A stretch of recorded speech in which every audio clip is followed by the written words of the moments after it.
Welcome guys, and in this video I'm going to show you how you can add multiple objects in Cura Slicer. So basically I have one object right here, and if I want to add another one, what I'll need to do is click on File and Open File.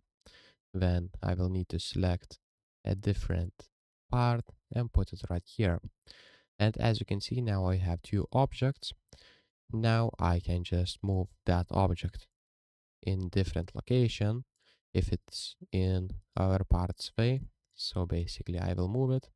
And now if I go right here on the drop down menu, click show custom and type print sequence, I will get this print sequence all at once or one at a time.